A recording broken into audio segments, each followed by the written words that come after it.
جتنے لوگ دنیا میں آئے ہیں، جتنی بھی چیزیں ہم دیکھتے ہیں اپنے ارد گرد، سب کو ایک دن دنیا سے جانا ہے۔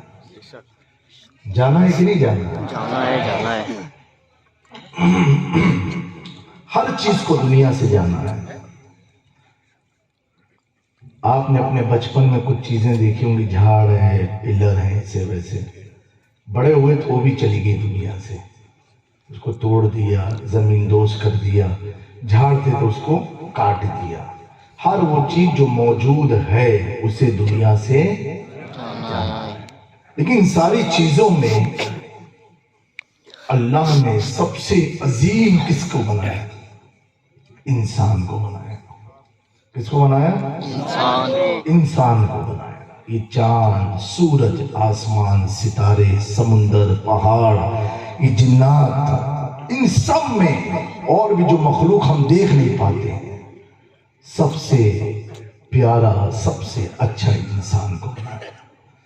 خود قرآن میرا فرماتا ہے خلق الانسان فی احسن تقویم، ہم نے انسان کو سب سے خوبصورت پیدا فرمایا، سب سے خوبصورت۔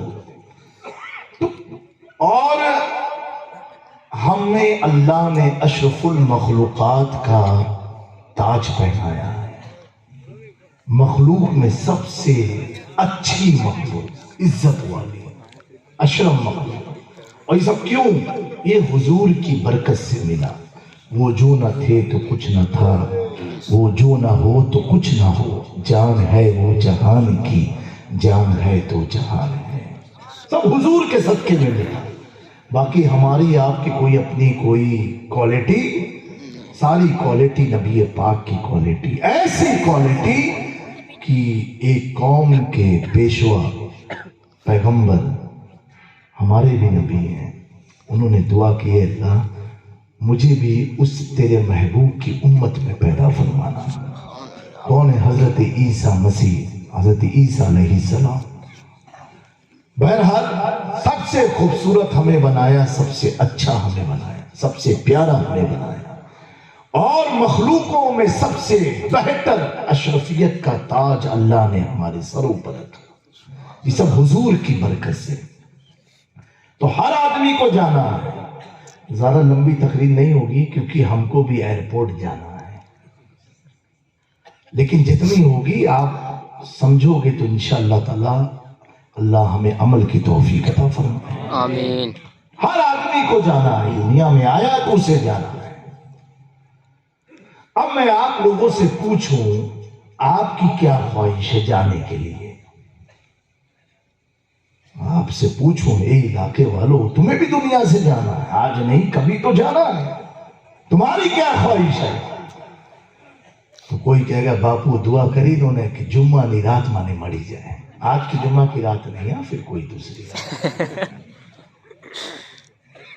کوئی کہے گا اور عاشق ہے کہ بھی دعا کری دو اللہ تعالیٰ مانے رمضان میں موت آپی دے۔ کوئی کہے گا رمضان کے جمعہ میں میری موت آئے، کوئی کہے گا شب بارات میں مر جاؤں، کوئی کہے گا شب قدر میں مجھے موت آئے، کوئی کہے گا شب معراج میں مجھے موت آئے، کوئی کہے گا عاشورے والے دن مجھے موت آئے، کیونکہ سب کو جانا ہے۔ تو ہر آدمی کو خواہش ہے۔ اب جیسے آپ کا ایمان کا اسٹیٹس بقی کی طرف جاؤں گا اور بقی میں جتنے مومن مدفن تھے سب میرے پیچھے پیچھے چلتے ہیں، سبحان اللہ۔ تو کہا اس لیے مجھے بقی میں مرنا ہے، مدینہ میں مرنا ہے، تاکہ میدان محشر میں نبی پاک کے ساتھ اٹھایا جاؤں۔ اب علماء کی توجہ چاہتا ہوں، میرا علی کون ہے جس کے نام کا ہم نعرہ لگاتے ہیں؟ یہ علی معمولی نہیں ہے، ہر آدمی کی خواہش ہے۔ کوئی کہہ رہا ہے رمضان میں، کوئی کہہ رہا ہے جمعہ میں، کوئی کہہ رہا ہے حج کرتے، کوئی کہہ رہا ہے طواف کرتے، ہر آدمی کی اپنی اپنی خواہش ہے۔ رب کی بارگاہ میں دعا مانگتا ہے، اے اللہ ایسی موت آئے، اجمیر میں موت آئے، پیر کے قدموں میں موت آئے، غوث کی چوکھٹ پر موت آئے، لیسی لیسی زمین پر آسمان کے نیچے۔ ایک خواہش کرنے والا کون ہے جو آمنہ کا لال ہے، عبداللہ کا بیٹا ہے، خدا کا حبیب ہے، مدینے کا تاجدار ہے، جو رحمت للعالمین ہے، جس کی زلفوں کی قسم خدا کھائے، جس کے چہرے کی قسم خدا کھائے، ارے جس کا مقام اتنا بلند ہے، ارے سر کی بات دور کی ہے، آنکھوں کی بات دور کی ہے، دانت کی بات دور کی ہے، اگر وہ خدا کا محبوب اپنا قدم جس شہر میں لگتے تو قرآن میں فرمائے لا اقسم بہذا البلد انت حل بہذا البلد، اے مصطفیٰ اس شہر کی قسم جہاں آپ نے اپنے قدم کو رکھا ہے۔ تبھی تو میرا امام احمد رضا سمجھ گیا، جو خدا مصطفیٰ کے قدموں کی قسم کھاتا ہو تو بریلی کا امام عقیدہ دیتا ہے یہ کوئی اور قدم نہیں، اس قدم کی شان تو یہ ہے تیرے قدموں میں جو ہے غیر کی ٹھوکر پہ نہ ڈال، جل کیا کھائے کہاں چھوڑ کے سکتا۔ سبحان اللہ، اللہ اکبر، رسالت یا رسول اللہ، عظمت مصطفیٰ زندہ باد، عظمت مصطفیٰ زندہ باد، حضور رئیس العالمہ زندہ باد، حضور رئیس العالمہ زندہ باد، نعرہ حیدری، وہ مصطفیٰ جامع رحمت جس کی ہر عزم کی قسم خدا کھاتا ہو، جس کے مقام کو خدا بیان کرتا ہو۔ اب چلو پوچھو آمنہ کے لال سے، گنبد خضرا کے مکی سے، اے مصطفیٰ جامع رحمت، ہم آپ کی امت آپ کے دروازے پر کھڑے ہیں، ہماری سب کی خواہش تو یہ تھی رمضان ہو، جمعہ ہو، عید ہو، لیلۃ القدر ہو، آقا آپ کی خواہش کیا تھی؟ تو پیارے آقا کی تربت سے آواز آئے گی، میرے آقا انتقال سے پہلے یہ دعا فرماتے تھے۔ کون سی دعا؟ ابو ہریرہ نے بھی سنا، ابو بکر نے بھی سنا، عثمان نے بھی سنا، عمر نے بھی سنا، کم بیش ہزاروں کی تعداد میں صحابہ نے سنا۔ آقا فرماتے تھے اے اللہ اس وقت تک مجھے موت نہ آئے جب تک میں علی کے چہرے کو نہ سبحان اللہ،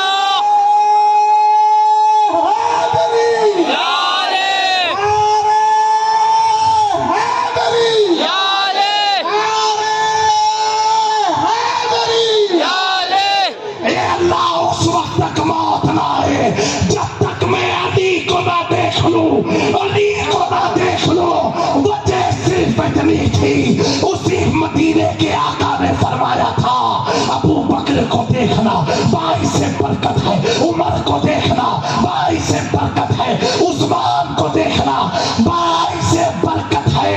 اور علی کے تعلق سے فرمایا تھا علی کی چہرے کی طرف دیکھنا یہ عبادت ہے، عبادت۔ مصطفیٰ یہ پیغام دے رہے ہیں علی کو، علی کی طرف دیکھنا صرف ایک مرد کی طرف دیکھنا نہیں، ایک آدمی کی طرف دیکھنا نہیں، ایک بشر کی طرف دیکھنا نہیں، علی کو دیکھنا حقیقت میں خدا کی عبادت ہے۔ سبحان اللہ، سبحان اللہ، نعرہ حیدری یا علی ولادت مولا کائنات، زندہ باد، ولادت مولا کائنات، زندہ باد، عرص نوری سا سرکار۔ زندہ باد۔ اب کوئی کہہ سکتا ہے نوری شاہ سرکار کے عرس کا فائدہ کیا ہے؟ اتنی رات بیٹھ کے تمہارے بیٹھنے کا فائدہ کیا ہے؟ اس سے بہتر تھا مسجد کو آباد کر دیتے۔ میں انہیں جواب دینا چاہتا ہوں فائدہ تو یہ ہے تو محروم رہا، ہم علی کا ذکر کر کر کے عبادتیں کرتے رہے، عبادت کا ثواب ملتا ہے۔ سبحان اللہ، سبحان اللہ۔ سبحان میرے دوستو، یہ شان ہے مولا کائنات کی۔ سبحان اللہ۔ کس کی ہے؟ مولا کائنات کی، جس کو حضور نے مولا کا خطاب عطا فرمایا۔ کس نے؟ حضور پیارے آقا نے، نبی پاک صلی اللہ علیہ وآلہ وسلم ابھی 27 رجب کو معراج ہے، معراج کی محفل کرنا اور خوب کثرت سے درود پڑھنا۔ یہ رجب کا مہینہ بہت مبارک مہینہ ہے۔ پیارے آقا فرماتے یہ مہینہ اللہ کا ہے، رجب شہر اللہ، شعبان شہری، اور رمضان کے بارے میں فرمایا کہ میری امت کا مہینہ۔ ایک دعا میں پڑھا رہا ہوں، آپ سب مل کے پڑھیں۔ اللہم اللہم بارک لنا بارک لنا فی رجب فی رجب وشعبان والشعبان وبلغنا وبلغنا رمضان، رمضان۔ آمین اللہم آمین۔ پیارے آقا معراج میں گئے، اور جب معراج سے پلٹ رہے تھے تو جنت کے ایک کمرے میں داخل ہوئے، سبحان اللہ۔ داخل ہوئے اور ایک صندوق رکھی تھی، صندوق یعنی تجوری سمجھو۔ اس صندوق کو حضور نے کھولا، اور کھولنے کے بعد اس میں ایک جنتی لباس تھا، جنت کا کپڑا تھا۔ حضور نے اس کپڑے کو لیا، سبحان اللہ۔ کپڑے کو لیا۔ رب کی رحمت نے پیارے آقا سے پوچھا محبوب مجھے معلوم ہے یہ کپڑا آپ اپنے لیے نہیں لے رہے ہو، یہ کسی اور کے لیے آپ نے لیا ہے۔ سبحان اللہ۔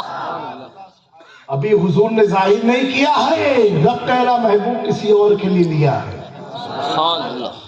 رب فرماتا محبوب یہ کپڑا اسے دینا جو میرے راز تک پہنچا ہو، سبحان جو اللہ۔ میرے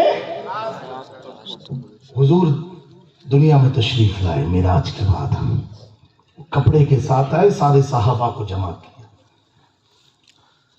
پیارے آقا پوچھتے ہیں اے ابو بکر، یہ میں زنا کو کوئی گناہ سمجھ ہی نہیں رہا ہے؟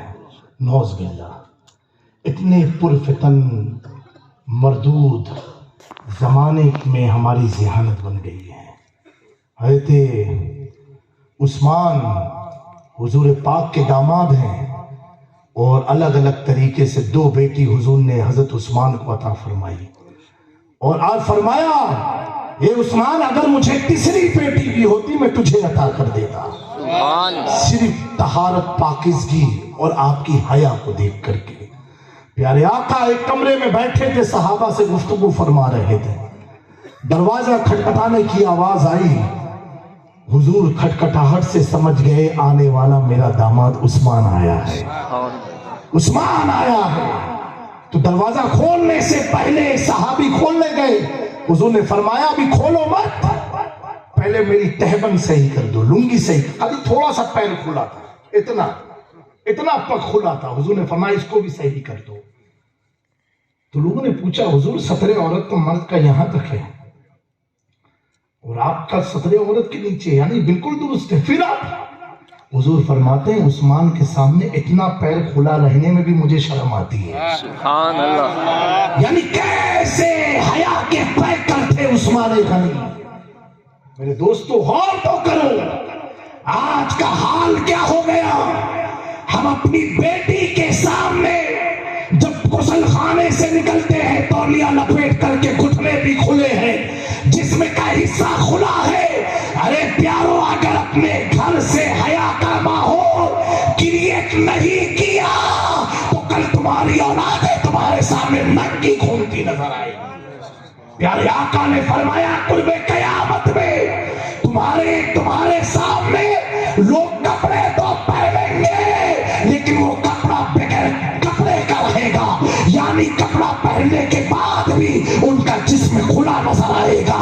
آج آپ دیکھو نیٹ کے کپڑے چلتے ہیں، جالیوں کے کپڑے چلتے ہیں، باریک باریک کپڑے چلتے ہیں. میں نے پوچھا اتنے باریک کپڑے کی ضرورت کیا ہے تو کہتے گرمی بہت زیادہ ہے. نادانو غور کرو، جب تمہیں گجرات کی گرمی برداشت نہیں ہو پاتی اور جو کپڑا تم پہن رہے ہو جہنم کی گرمی کو کیسے برداشت کر پاؤ گے؟ ذرا غور تو کرو. میرے پیارو بچپن سے فل کپڑے پہننے کی عادت ڈالو، تو جب بچپن سے عادت ہو جائے گی تو کبھی بھی کوئی آدھا کپڑا پہنائے گا تیری اندر سے روح کہے گی نہیں ایسا کپڑا میں نہیں پہن سکتا جو حضور کے دین کے خلاف ہے، حضور کی شریعت کے خلاف ہے. میرے پیارو ہم کس کے لیے آئے؟ حضور کے لیے آئے. ہماری مرضی ان کے مطابق ہونی چاہیے، اپنے مرضی کے مطابق نہیں ہونی چاہیے. اگر آپ نے اپنی مرضی کو نبی پاک کی مرضی میں ڈھال دیا تو دنیا کی کوئی طاقت تمہیں گرا نہیں سکتی، جھکا نہیں سکتی. ایک گاؤں والوں اپنے اور اپنے گھر والوں کی حفاظت کرو. سمجھو حالات بہت خراب ہیں. ان سوشل میڈیا نے گھر بیٹھے بیٹھے ہر کمرے کو گناہوں کا اڈا بنا دیا. ہم کیا کیا دیکھتے ہیں، ہمارے ماں باپ کو کیا معلوم بچے کمرے میں کیا کر رہے ہیں. یہ انسٹاگرام ہے، یہ فیس بک ہے، یہ تمام سوشل میڈیا کے ذرائع یہ ایسے ہیں. اگر کوئی کہے میرا بچہ تو گھر کے باہر جاتا ہی نہیں، تو گھر ہی میں سب کچھ کرتا ہے تو گھر کے باہر وہ کیوں جائے گا؟ آج نوجوان اپنی جوانی کو تم برباد کر رہے ہو. شادی سے پہلے اپنی جوانی کو تم ختم کر رہے ہو، برباد ہو رہے ہو. پھر کیا حال ہو رہا ہے؟ شادی ہونے کے بعد الگ سلگ دوائیاں کھا کر کے اپنی کڈنی کو فیل کر رہے ہو، اپنے ہارٹ کو کمزور کر رہے ہو، اپنے لنگس کو کمزور کر رہے ہو. آج آپ دیکھو، آپ سروے نکالو، اس 5 سال کا سب سے زیادہ ہارٹ اٹیک میں مرنے والے کوئی بوڑھے نہیں ہیں، 18 سے 30 سال کے نوجوان بچے. وجہ کیا ہے؟ ایک غلط سلط میڈیکل اسٹور پر دوائیوں کا استعمال کرنے سے اپنی جوانی کو تم نے وقت پر ضائع کر دیا. اب دنیا کی ٹھوکریں کھاتے رہو. یہ ٹیبلٹ وقتی طور پر تجھے سکون تو دے سکتی ہے لیکن یہ ٹیبلٹ تو اپنی زندگی کو ختم کر رہا ہے. کاش کے حضور کے دین پر رہا ہوتا، کاش کے نبی کی سنت پر رہا ہوتا تو تجھے کوئی دوا کوئی ٹیبلٹ کی ضرورت نہ پڑتی. میرے نوجوانوں، میرے بھائیوں، اس غفلت والی دنیا سے باہر نکلو، خواب سے اٹھو، حقیقت کی دنیا میں آؤ، حقیقت کی دنیا میں آؤ. بہرحال یہ میرا موضوع نہیں تھا لیکن بات آ گئی، میں نے آپ کی خدمت میں عرض کر دیا کیونکہ میں جانتا ہوں، میں دیکھتا ہوں کتنے برے حالات چل رہے ہیں. آدمی پریشان ہے، نوجوان پریشان ہے. شادی کو بولو تو شادی کرنے کو نہیں تیار. کیسے کرے گا جب وہ خود ختم ہو چکا ہے؟ اور اگر ہے تو اس نے اپنے ناجائز اپنے ہاتھوں سے وہ حرکتیں کر ڈالی ہیں کہ اب شادی کرنے کے لائق ہی نہیں بچ پایا. آج کتنی کثرت سے یہ کیس پائے جاتے، اولاد نہیں ہوتی، اولاد نہیں ہوتی، اولاد نہیں ہوتی. یہ بات صحیح ہے کہ جادو یہ سب بھی چلتا ہے لیکن اس سے زیادہ یہ بھی بات صحیح ہے کہ تو اس لائق ہی کہاں رہ گیا کہ تو کسی اولاد کو جنم دے پاتا. اپنے نوجوانوں، اپنی جوانی کو سنبھالو، اپنے آپ کو سنبھالو. آج کا معاشرہ ماحول ایسا ہو گیا کہ اگر ہم اپنے گھر کی بچیوں کو کسی غیر کے ساتھ بات کرتے پکڑ ملے تو بھائی میں اتنی ہمت نہیں ہے کہ اپنی بہن سے پوچھ لے تو بات کس سے کرتی ہے. وجہ کیا ہے؟ کیونکہ بھائی خود گناہ میں مبتلا ہے، بہن کو کیا ٹوکنے کا ہے. میرے پیارو، یہ سارے فتنے گاؤں سے زیادہ پیدا ہوتے ہیں. اپنے آپ کو سنبھال لو، اپنے گھر والوں کو سنبھال لو. آج کیا وجہ ہے؟ کیا ہمارے قوم میں لڑکیاں نہیں ہیں؟ کیا ہمارے قوم میں لڑکے نہیں ہیں؟ سارے لڑکے نامرد ہو گئے ہیں. اس کے باوجود اس گجرات کا ریشو ہے سب سے زیادہ ہماری قوم کی بچیاں غیروں میں شادی کر رہی ہیں. وجہ کیا ہے؟ اس پر غور کرو. یہ عرس کی محفل کھانا کھا کے گھر چلے جانے کے لیے نہیں ہے. ان بزرگوں سے پوچھو، انہوں نے اپنے وطن کو چھوڑا ہے. ہم جیسے گنہگاروں کو بچانے کے لیے کیا ضرورت تھی کریم نواز کو سنجر سے آنے کی؟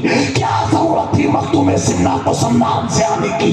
کیا ضرورت تھی اولیاء کو اپنے ماں کو چھوڑا، اپنے باپ کو چھوڑا، پریوار کو چھوڑا، اپنی دھن دولت زمین پراپرٹی کو چھوڑا اور ایسے ایسے گلیاں گاؤں ضلع میں جا کر کے آباد ہوئے ضلع ہماری نسلوں کے تحفظ کے لیے.